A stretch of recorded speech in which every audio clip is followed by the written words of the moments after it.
Welcome to Creepy Corner Stories. When the world sleeps, they stay awake. The security guards, the night shift nurses, the lone convenience store clerks, working in the eerie silence while shadows stretch and the wind whispers secrets. But what if the silence isn't empty? What if something else is awake, watching, waiting? Tonight, we dive into the terrifying experiences of those who work the graveyard shift, those who have seen things that can't be explained. Footsteps in an empty hallway, a shadow moving where no one should be, a voice calling from the darkness, but no one is there. Are you ready? Keep the lights on and listen closely, because in the dead of night, you are never truly alone. Let's begin with the horror tonight. Story: The Security Guard's Last Rounds. Frank had been a night security guard for over a decade. He had seen his fair share of strange things. Shadows moving in empty hallways, flickering lights, even the occasional unexplained noise. But nothing ever truly scared him, until the night he worked alone at the old office building. The place had once been a thriving corporate hub, but now only a few companies rented the lower floors, leaving most of the upper levels abandoned. Frank's job was simple: walk the floors, check the cameras, and make sure no one was trespassing. At 3:12 a.m., he sat in the security office, sipping his coffee, when he noticed something strange on camera 4. The motion sensor had picked up movement on the 7th floor. The 7th floor had been empty for years. Frowning, Frank switched the monitor feed. The grainy footage showed a long, dimly lit hallway. Nothing seemed out of place. Just rows of empty cubicles and a few old office chairs. He sighed and chalked it up to a glitch. Then, one of the chairs moved. It rolled slowly across the floor, as if someone had pushed it. But there was no one there. Frank's stomach tightened. He grabbed his flashlight and walkie-talkie, deciding to check it out himself. Taking the elevator up, he stepped onto the 7th floor. The air was stale, thick with dust. His boots echoed as he walked past the empty desks. Everything was still. Then, the lights flickered. Frank's radio crackled to life. "Help me." The voice was faint, barely above a whisper. He spun around, scanning the darkness with his flashlight. "Who's there?" he called. Silence. Then from the far end of the hallway, he saw it, a figure standing in the shadows. It was tall, impossibly thin, its limbs too long for a human. Its head twitched unnaturally as if struggling to stay upright. Frank's breath hitched. He stepped backward, his flashlight shaking in his grip. The figure took a step forward. The lights flickered again. When they came back on, the figure was right in front of him. A cold breath brushed against his ear. "You shouldn't be here." Frank bolted. He ran for the elevator, slamming the button repeatedly. The doors opened, and he threw himself inside, jabbing the ground floor button. As the doors slid shut, he saw the figure standing just outside, grinning. The last thing he heard before the doors fully closed was the sound of laughter. Deep, hollow, inhuman. Frank quit the next morning. He never spoke about what he saw. But ever since that night, no security guard has lasted more than a week on the job. Some say, if you walk the 7th floor at 3:12 a.m., you might still hear the laughter. Story: The Graveyard Shift. Danny had always loved working night shifts at the 24-hour gas station. It was quiet, easy money, and most customers were either truckers or late-night stragglers. Nothing too crazy. That changed on a cold November night. It was 2:30 a.m. when the bells above the glass door chimed. Danny looked up from his magazine. A man had walked in. Something about him felt off. He was tall, gaunt, and wore a tattered black hoodie. His hands were pale, almost bluish, and his nails were long and cracked. But the worst part, his eyes. They were sunken, hollow, and completely black. Danny swallowed hard. Welcome? Need help finding something?" The man didn't respond. He simply walked to the back of the store, his footsteps eerily silent on the tile floor. Danny felt a chill crawl up his spine. He glanced at the security cameras. But something was wrong. The man wasn't showing up on the monitor. Danny blinked. He could see him with his own eyes, right there by the coolers, but on the screen, nothing, just empty aisles. His pulse quickened. Maybe the cameras were glitching. Yeah, that had to be it. Then the lights flickered. When they came back on, the man was standing at the counter. Danny jumped. He hadn't heard him move, hadn't even seen him approach. The man tilted his head. His lips parted slightly, revealing yellow, jagged teeth. Then, in a voice that sounded like a dozen whispers speaking at once, he said, "Do you have—" Danny's throat went dry. Yeah, in the back. We have beef jerky. Not that kind." The man grinned. Danny's stomach dropped. He stepped back, reaching for the bat under the counter. "Look, man, if you're messing with me." The man leaned in closer. His breath was ice cold. "It's almost feeding time." Suddenly, the glass door swung open. A trucker walked in, yawning and rubbing his eyes. The second the stranger saw him, his face twisted into something inhuman. Then, he vanished. 1 second, he was there. The next, he was gone. The trucker looked around. "Hey man, you okay? You look like you saw a ghost." Danny could barely breathe. His hands were shaking. He checked the cameras again. The timestamp still read 2:30 a.m. It hadn't moved. The footage was frozen. That was the last night Danny ever worked at that gas station. And to this day, every worker who takes the night shift says the same thing. At 2:30 a.m. sharp, the door chimes. And if you look toward the back of the store, you might see someone watching, waiting. Story: the elevator that never stops. Mark had only been working as a hotel night manager for a few weeks when he started hearing the stories. The 13th floor, the janitor had warned him. Don't ever stop on the 13th floor after midnight. Mark had laughed it off at first. The hotel didn't even have a 13th floor. It skipped from 12 to 14 like most old buildings. But one night, just past 2 a.m., he learned the truth. It started with a call from room 1408. "Front desk, how can I assist you?" he asked. At first, there was only static. Then, a whisper. "Help, me." A chill crawled up Mark's spine. "Hello, who is this?" "They won't let me leave." Click. The line went dead. Mark frowned. The problem? Room 1408 wasn't occupied. It hadn't been booked in months. Swallowing his nerves, he grabbed his master key and took the elevator up to the 14th floor. The hallway was eerily silent, the old wallpaper peeling under the dim lights. As he approached room 1408, he hesitated. The door was slightly ajar. A cold gust of air blew out. He pushed the door open. The room was empty. The bed was untouched, the curtains drawn. Nothing seemed out of place, until he noticed the bathroom door. It was open just a crack. A shadow moved inside. Mark's breath hitched. He reached out, then the bathroom door slammed shut. The lights flickered. The air grew heavy, thick with the smell of something rotten. And then, from inside the bathroom, knock, knock, knock. Mark backed away, his pulse hammering. The elevator. He needed to get out. He sprinted back to the hallway and jammed the button. The doors slid open, and he dove inside, frantically pressing the lobby button. The doors closed. The elevator hummed as it began to descend. Then it stopped. The display above the door flickered. 13. Mark's stomach dropped. The elevator shouldn't have stopped. There was no 13th floor. Then, the lights went out. In the darkness, he heard breathing. Shallow, raspy, right behind him. He didn't turn around. He couldn't. A cold hand brushed against his shoulder. And then in the pitch black, a whisper slithered into his ear. "You should have listened." The doors suddenly opened and Mark stumbled out onto the wrong floor. The hallway stretched endlessly, the carpet stained, the walls covered in claw marks. The doors were all open, and inside each room, dark figures stood, staring at him. He ran back to the elevator, but the doors had already closed. The button wouldn't work. Then the whispers began. Dozens of voices, laughing, calling his name. The last thing Mark saw before everything went black was the number above the elevator changing. 14. Back to 13.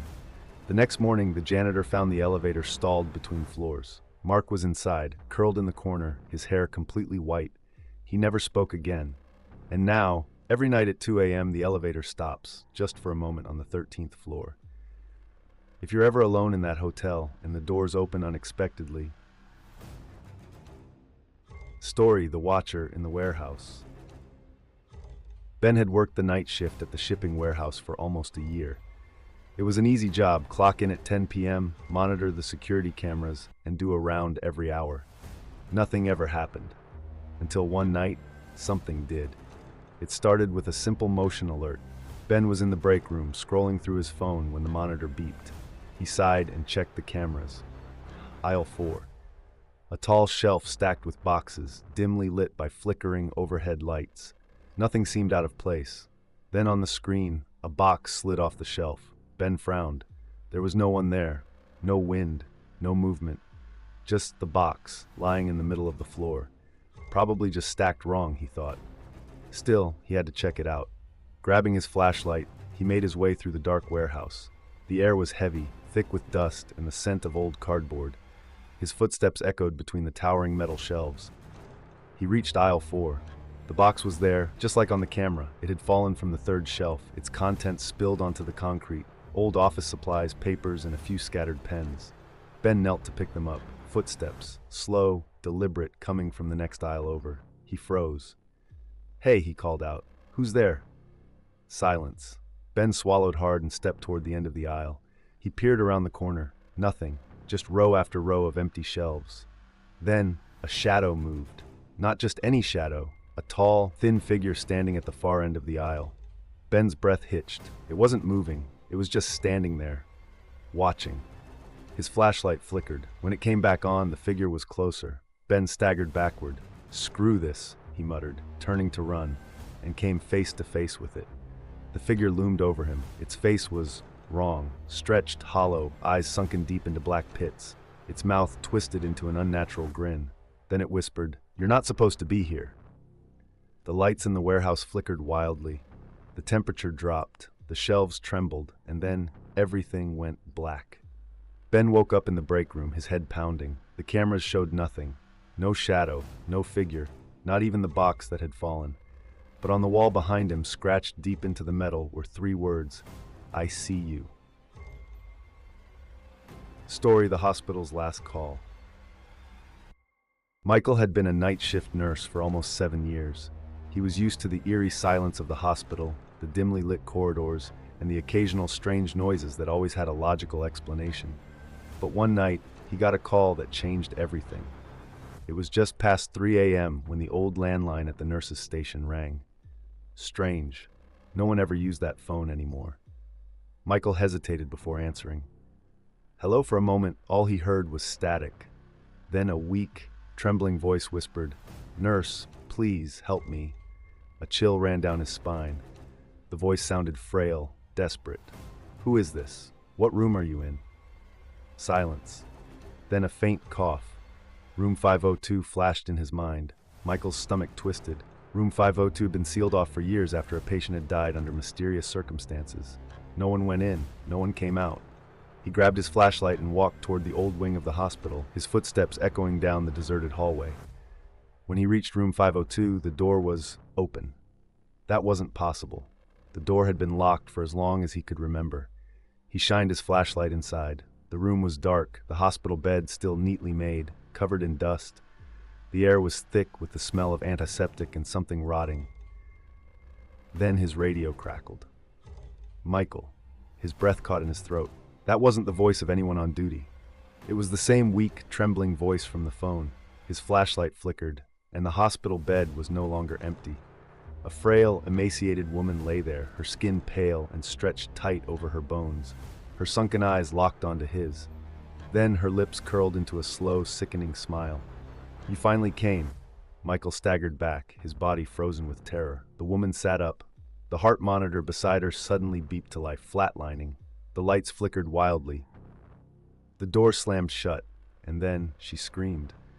A blood-curdling wail that shook the entire floor. The windows shattered, the walls trembled. Michael blacked out. When he woke up, he was lying on the floor outside room 502. The door was locked again, just as it had been before. No one believed him. The hospital records showed no calls had been made that night. And room 502? It had been empty for over 20 years. But to this day, nurses say that if you're alone on the night shift, sometimes the old landline will ring. And if you answer, a weak voice will whisper, "Please, help me." And if you go to room 502, you might not come back. Story: the Phantom Passenger. Jared had been driving taxis for years, and the night shift always had its fair share of weirdness. Drunk passengers, lost tourists, and the occasional fare who disappeared before paying. But nothing compared to what happened one rainy night on the outskirts of town.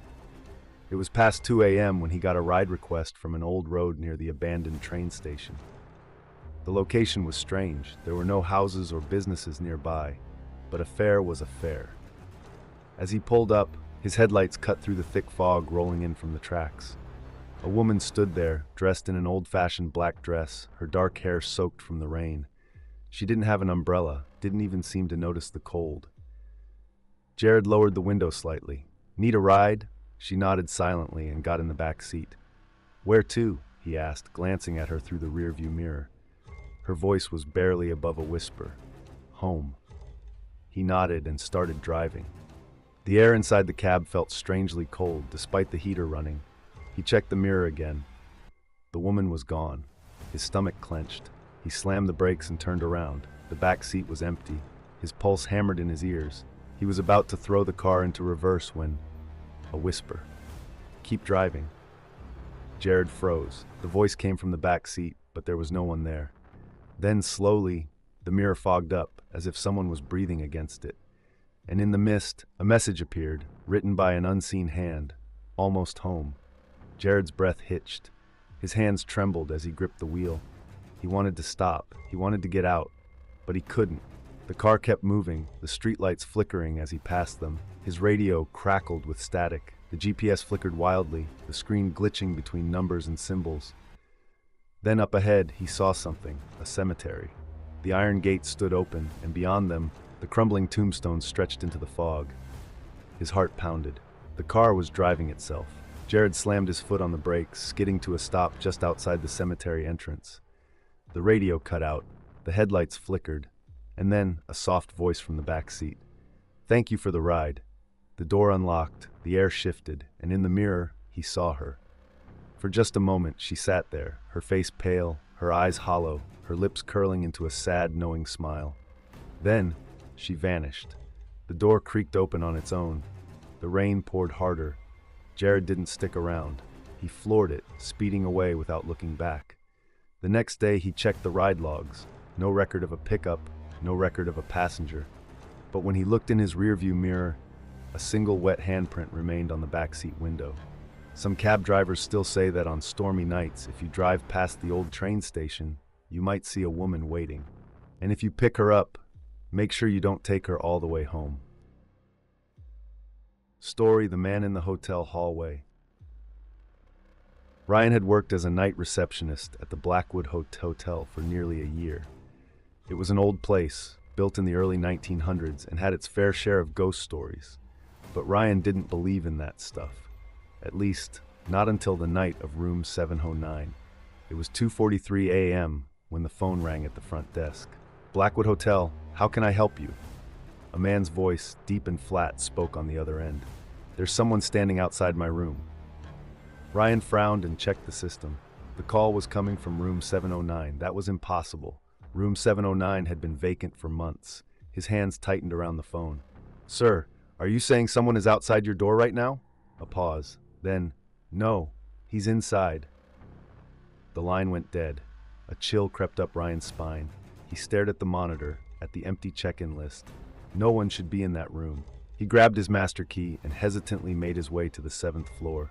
The hallway was silent, the dim wall sconces flickering slightly. When he reached room 709, he hesitated. The door was slightly open. A slow, uneasy breath left his lips as he pushed it open. Inside, the room was dark. The air was thick with the scent of dust and something stale. The bed was perfectly made. No luggage, no signs of anyone staying there. But the closet door was open, and inside, a man stood facing the wall, tall, motionless, his back to Ryan. Ryan's throat went dry. "Sir?" The man didn't move. Ryan took a shaky step forward. "Sir, are you?" The lights flickered, and suddenly the man was closer, not turning, not moving, just closer. Ryan's breath hitched. He hadn't seen him move. Another flicker, closer. Ryan staggered back toward the door. His heart hammered. The lights went out completely. In the pitch black, he heard breathing, right in front of him. Then, a whisper, inches from his face. "You shouldn't be here." The lights came back on. The room was empty. Ryan bolted. He ran back to the front desk, his pulse pounding in his ears. Checking the cameras, his hands shook. Room 709's door was still closed. But as he stared at the screen, a dark figure stepped into the hallway, tall, motionless, facing the camera. Then, the screen went black. Ryan quit the next morning. The hotel never rented out room 709 again. But sometimes, guests still complain that at 2:43 a.m., their phones ring and a voice whispers, "He's inside." Story: The Last Patient. Dr. James Carter had worked the night shift in the hospital's psychiatric ward for nearly a decade. He had seen patients with terrifying delusions, heard them scream about things in the dark, but he always believed it was just their illness. Until one night, he didn't. It was just past 3 a.m. when the nurse's station received a call. The voice on the other end was weak, barely above a whisper. "Doctor, he's coming." James frowned. "Who is this?" The static on the line crackled. Then, room 316. James checked the log. Room 316 had been empty for months. A chill crept down his spine, but he forced himself to investigate. The psychiatric ward was silent, except for the occasional distant murmur of a sleeping patient. The fluorescent lights buzzed faintly as he made his way down the corridor. When he reached room 316, the door was slightly open. Inside, the bed was occupied. A man sat there, head bowed, hands folded in his lap. He was wearing a hospital gown, but his skin was deathly pale, and his hair was thin and gray. James didn't recognize him. "Sir," James called out. The man didn't move. James stepped closer. His breath caught in his throat when he noticed the patient's wristband. It had a name on it. James Carter. His own name. James' vision blurred. His heartbeat pounded in his ears. The man slowly lifted his head. His face was identical to James. But his eyes, they were black, endless. A slow, sick smile stretched across his lips. "You shouldn't be here." The lights flickered. The air grew freezing. The walls trembled. And then James felt hands grab his shoulders. Cold hands. Many hands. A scream echoed in the room, his own. And then, darkness. James woke up in a hospital bed. The lights were dim, the machines around him beeping softly. His head ached. A nurse walked in, looking startled. "Dr. Carter?" she gasped. You're awake?" James tried to sit up. "What do you mean?" The nurse swallowed hard. "You were found unconscious in room 316 6 months ago. You've been in a coma ever since." James' blood ran cold. His mind raced. That wasn't possible. He had been working the night shift just last night, hadn't he? And then, from the hallway outside his room, a whisper. "He's coming." And that was tonight's terrifying tale. But tell me, do you believe it was just a story? Or could there be something lurking in the dark, waiting? Maybe it's already watching you. If you enjoyed this story, don't forget to like, subscribe, and hit the bell icon so you never miss another chilling tale from Creepy Corner Stories. Sweet dreams, if you can sleep.